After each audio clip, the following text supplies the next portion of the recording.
Why use paper towels when you can just use a microfiber cloth? If it's dirty, just rinse it and then you can reuse it. No need for rolls and rolls of paper towels. I don't know if it's better for the environment, but it saves sometimes, at least. Also, they're pretty cheap. You can get them in probably most grocery stores, even in the cleaning section. Oh, and this mixing tray is clean. It might not look clean to you. The reason why it's dirty as fuck, oops, is because I did a mistake of using my acrylic gouache for the first time I got this mixing tray. And I realized my mistake when it was time to clean it and I couldn't get the paint off. I got most of the paint off by using some rubbing alcohol, isopropyl alcohol, I think. But yeah, this is the state of it. But I like it. It's small and easy to portable. And that's what I wanted to talk about in this little clickbaity video. As many of you probably know, there's this new paint called acrylic gouache or acrylic gouache. There's different brands. I have the Turner brand, but there's also the Holbein brand, and they are advertised as, yeah, as it says, acrylic gouache, and a lot of people get it, buy it because they think, oh, this looks fancy as fuck. This looks cool, right? So I'm going to talk about what people get wrong with this, and I'm just going to say it right now. It's not a gouache. Acrylic gouache is not a gouache or gouache or whatever how you pronounce it. It says here a highly pigment acrylic with the opacity and matte finish of a traditional gouache. Acrylic. These are acrylic paints. These are not gouache. They are a matte acrylic paint. Therefore, when you use these, you should use them the same way as you use acrylic paint. That said, you don't use them on a plastic reusable tray that needs to be cleaned afterwards. You use one of these tier of palettes, okay? Okay, so that is what I think most people get wrong when they get these and start using these, and they struggle because the paint dries so much faster and it's hard to mix and blend and render because, well, once they dry you can't reactivate them like you usually can do with gouache, because it is not gouache, it is acrylic paint. It's acrylic paint. I'm gonna repeat this so many times. It's called acrylic gouache, but it's a misnomer, really. It should be called gouache acrylic, or just matte acrylic, really. So it's like, if you are good at painting with acrylics, you're going to love these. If you don't like painting with acrylics, you're going to hate these, okay? So if you are a gouache user, you're going to struggle with these if you approach these as if they are gouache or watercolors. They are not, okay? So I'm gonna step down from my soapbox and do a little painting.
These watercolors are by Prima.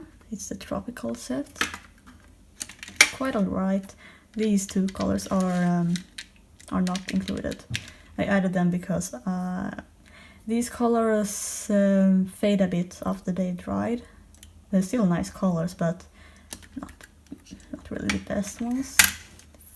I really like this that it included. I taped it with the double-sided tape beneath so it could stay.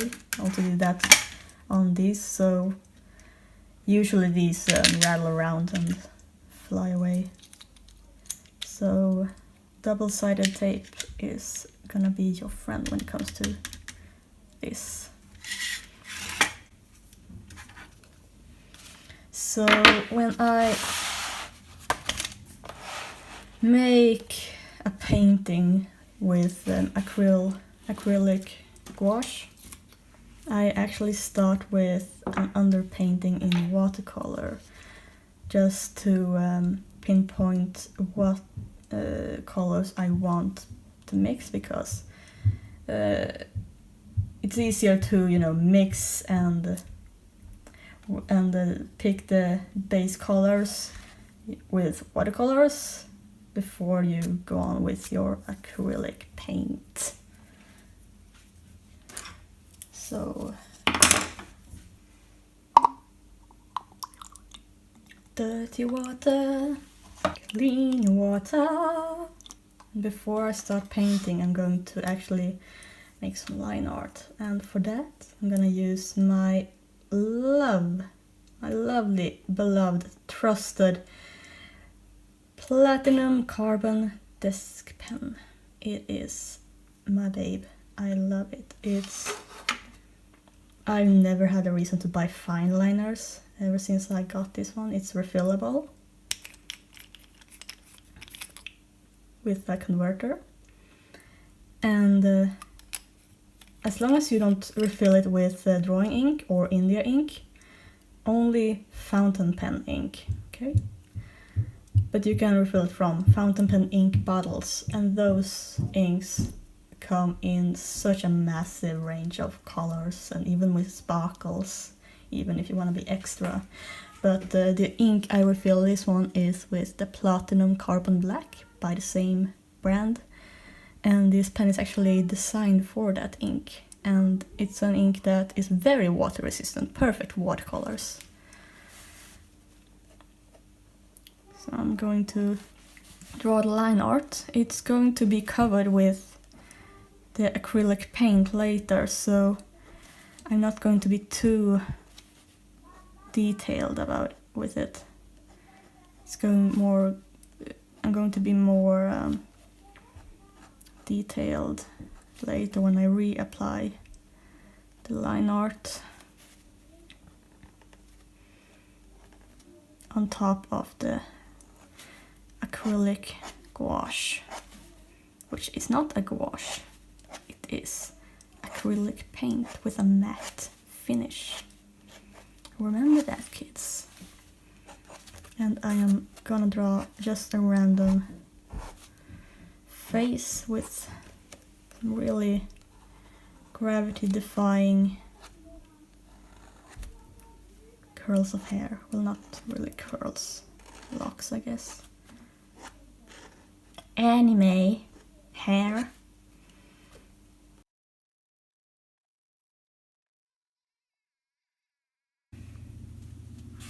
Well, I have no idea how how this hair is going. It has its mind of its own.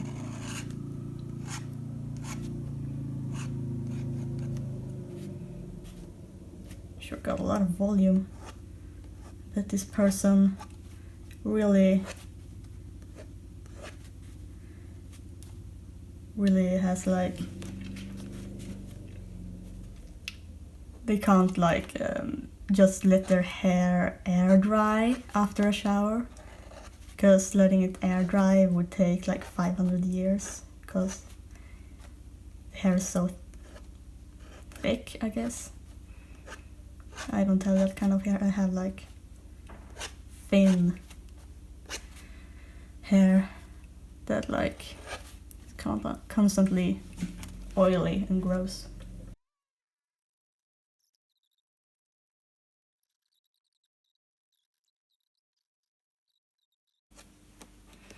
I don't know if I like this, but you know what? I don't care.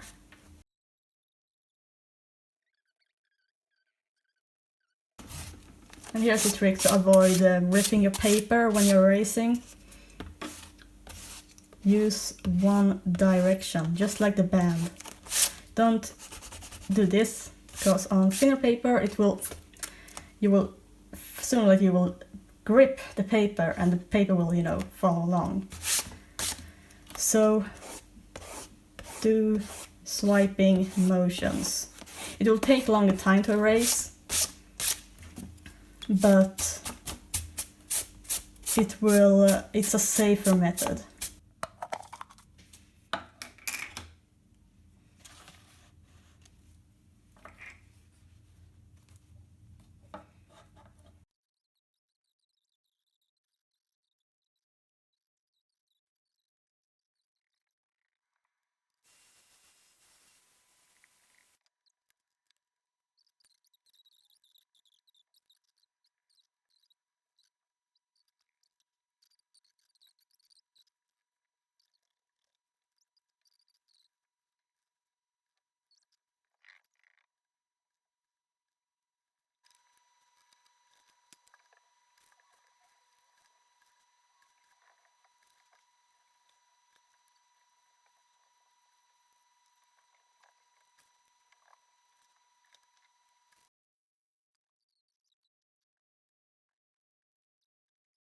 So first off, I'm going to mix the skin tone, because that's always the one that gets me the most trouble.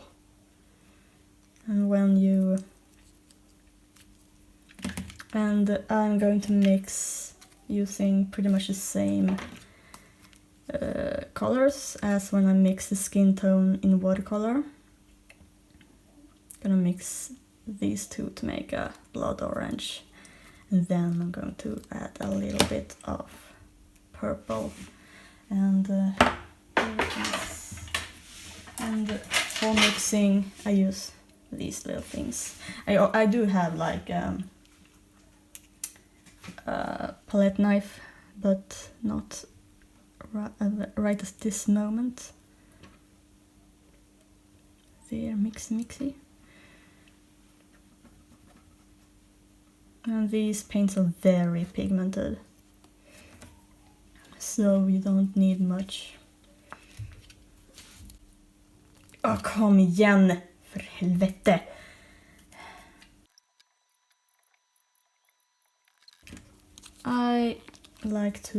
I bought the 12 color set, which I think is enough to give you enough, like, you know, you can mix your own colors, but you don't have to struggle to mix, you know, like a good purple and not a muddy purple. So it's good to like add a drop of water so it doesn't dry up while you're mixing, because mixing can take some time and these paints dry up. One big downside with acrylic gouache or gouache acrylic is that, you know how when acrylic paint dries up, like when you have a blob of acrylic paint, and if it started dry, you can just, you know, crack it open because it just makes, you know, a skin, because it's kind of like rubbery elastic sort of. With acrylic gouache, when it starts to dry up like that, it is hard. Like it's sort of like dries up all the way through right away. So these blobs are kinda hard to bring back to life or reactivate.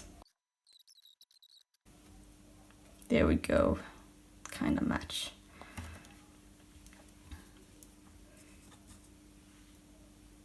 Add some water, because adding a little bit of water actually is pretty useful. So I'm going to start by fixing the shoulder here. Oh yes, this is too bright, too dark actually.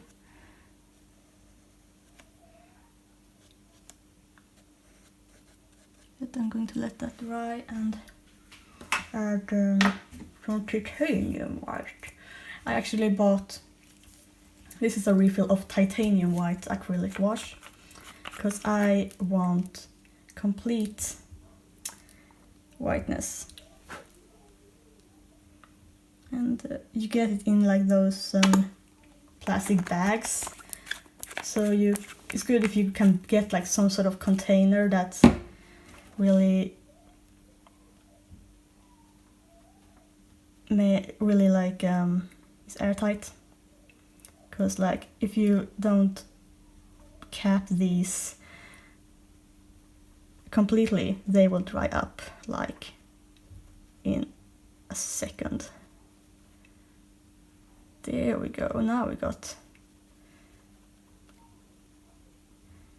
a bright, pasty, mayonnaise skin tone, as they call it, I guess. And don't add too much water, only wet your brush to make it less viscous. There we go, much better. Oh my god. One thing that acrylic gouache do have that it has in common with gouache is that while it's drying, it looks ugly as sin. It's like, this doesn't look good, right, and then when it's completely dry, it looks okay. But it's like that, you know, halfway drying process, that's like, looks like a mistake. Which is like something I really had to get used to. And I still kind of don't like gouache because of that. Also don't like gouache because it's too reactive. Like, I need to be able to do like lots of layers, and I want, you know, the underlying layers to stay where they are. Let's see, this is a little bit darker, but that's okay. It might look brighter once it dries. And as you can see, it's very opaque, very matte. And if it is a bit darker, that's okay, because then I can just add some more white and play with the light source.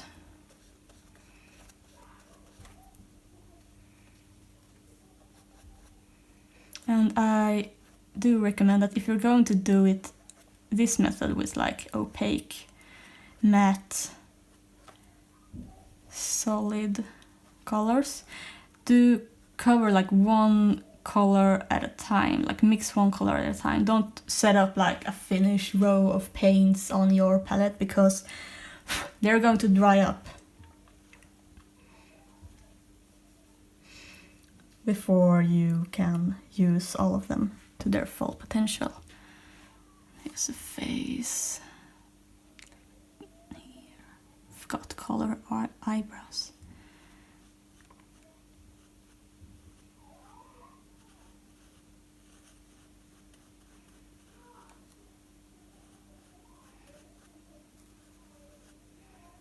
There's probably other ways to use acrylic wash. Those who are really good at acrylic paints probably have some cool tricks up their sleeve. But I've noticed that acrylic wash really doesn't look good when it's too transparent. Like you can see the brush strokes, and not like in a nice aesthetic way, but more like, this looks unfinished kind of look. This is I think, yeah, this is the second time I used this paint in this sketchbook, but I think it should turn out okay. Trick is to not use too much water. If you use like just the right amount of water, then you could, like I've been able to use these paints on Bristol paper, copy paper, and watercolor paper, and they've all behaved pretty well. Bye bye, eyebrow. No, don't erase me. Bye. See, yeah, this is looking pretty okay. The paper is all buckled up since it's wet. I should have probably waited till it's dried fully, but whatever.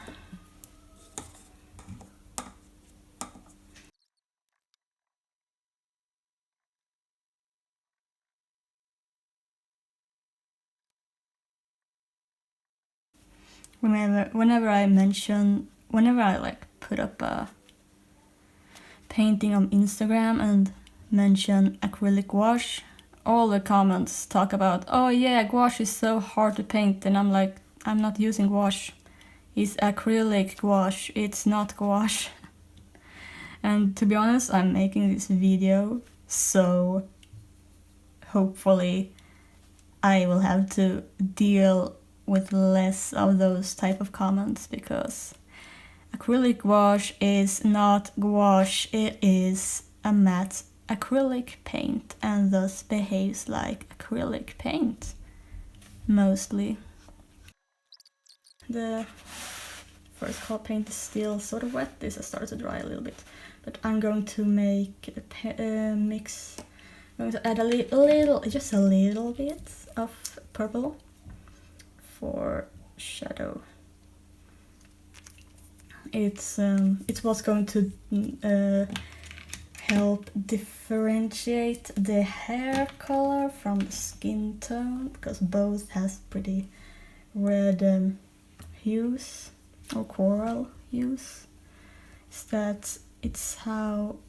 the color of the shadow, because the shadows on the hair is more red, while shadows on the skin are going to be a more purple.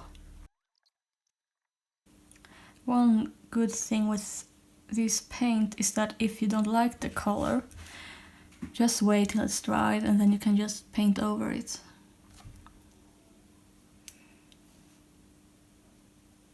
There we go. A little too strong. I'm gonna add a bit of white.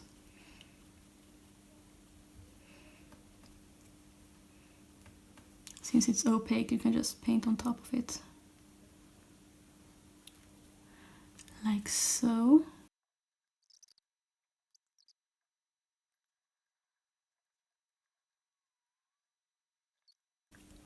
It's looking kind of weird now that I'm painting over the line art. It's kind of like when you hide the line art layer when you're painting digitally.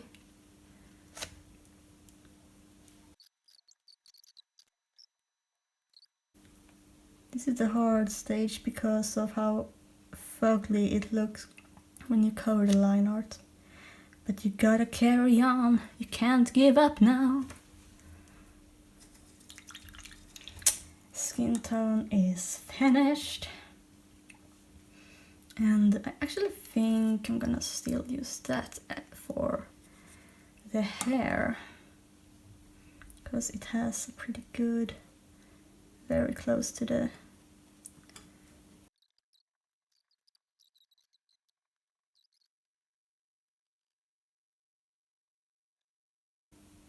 Well, another good use with acrylic wash is that if you don't want to waste your money buying 500 different Posca pens, you can pretty much get the same range of colors and coverage and matte finish with acrylic wash. It's a good alternative, or like fill-in, like if you have a set of Posca markers or Molotov markers and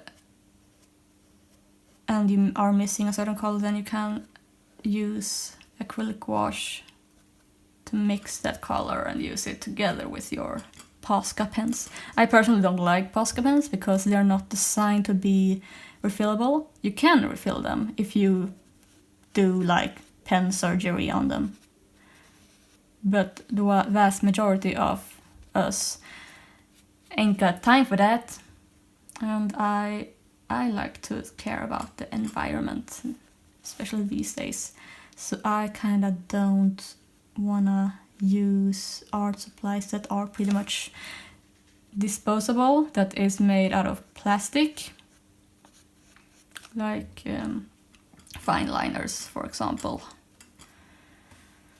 I don't use fine liners anymore. I have like so many fine liners in my drawers that are just collecting dust and dried up, and I have no really use for them now that I have my fountain pens that work just as good, and also is more ergonomic actually, because you don't have to use much the same pressure, and you can use it a much more comfortable grip.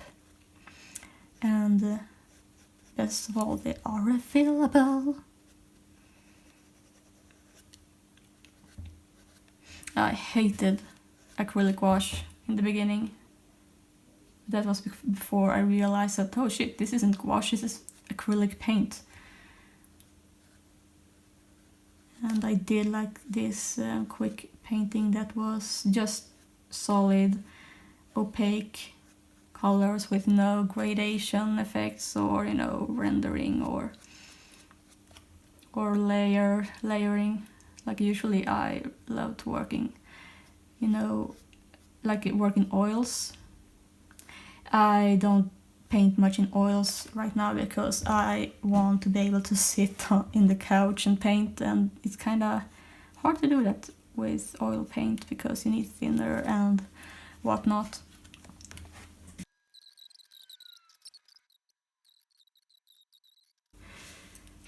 This is why I did the watercolor base and underpainting, so I can just mix and look at the underlying shade and see like, yeah, that's the right color.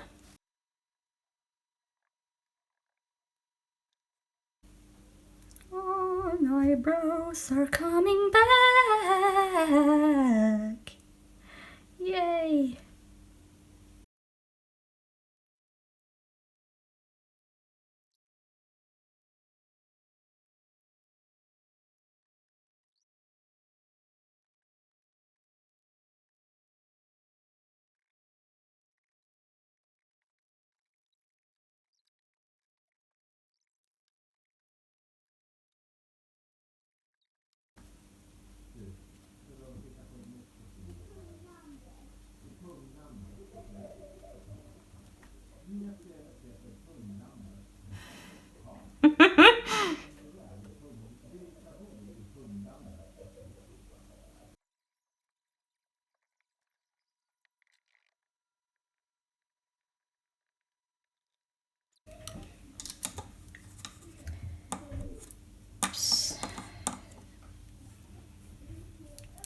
So I skipped ahead to save battery life of my phone and, well, space as well.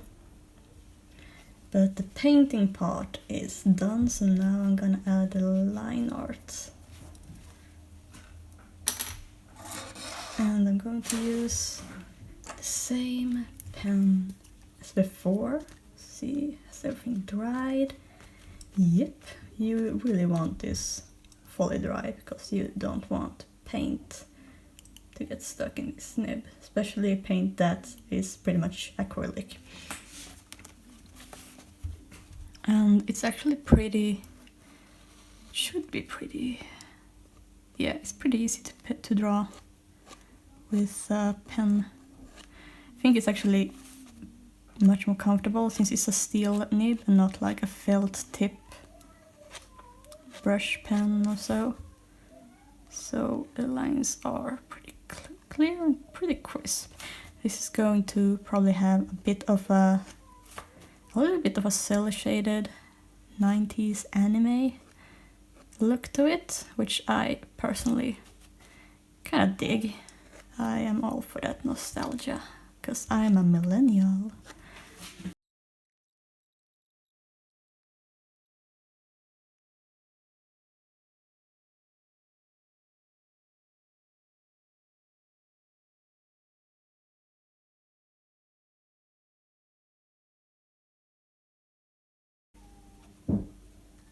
I fucking love cross-hatching.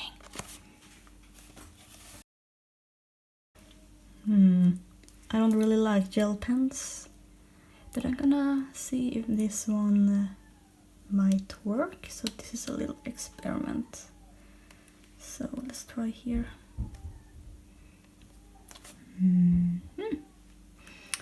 Seems to work pretty okay. I'm gonna do a bit of a 70s shoujo eyes.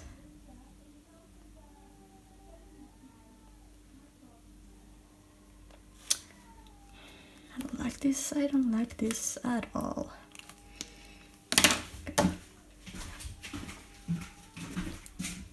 This is some good shit. Bra skit.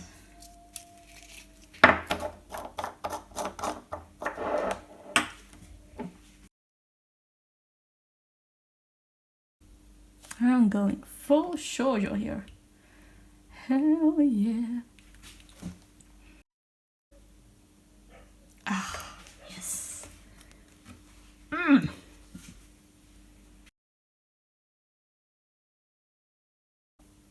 think I am done. But you can one thing that's really good with acryl gouache is that you can use regular gouache on top of it if you want to make some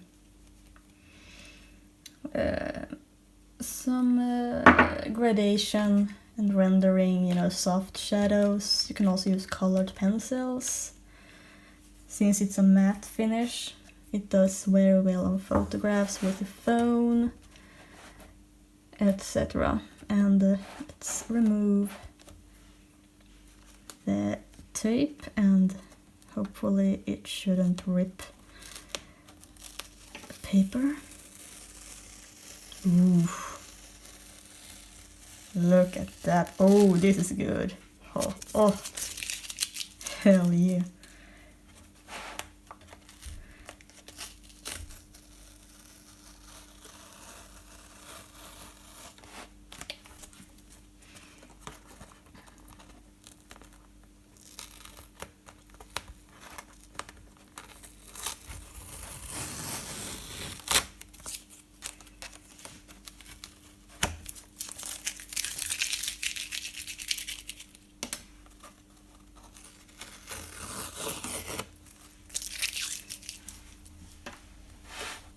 And there you have it. This is how I paint with acrylic gouache. Of course, there's other methods, but this works best for me, and the key rule of thumb is to not expect this to behave like gouache. It is a matte acrylic paint that looks like a matte gouache once it's dry. Okay? You good? We good? Okay, thank you for watching. Thank you for listening. And if you've come this far, you should know two things. One, my pronouns are they, them, and you can call me Mirre. And the way to pronounce my internet handle is förvrängd or förvrängd, but there's no actual official way to pronounce it. Yeah, at least not the way it's spelled. But if you come this far, you should know this. And I should probably be able to tell in the comments, if there will be any comments at all. Thank you for watching, and make some art. Okay?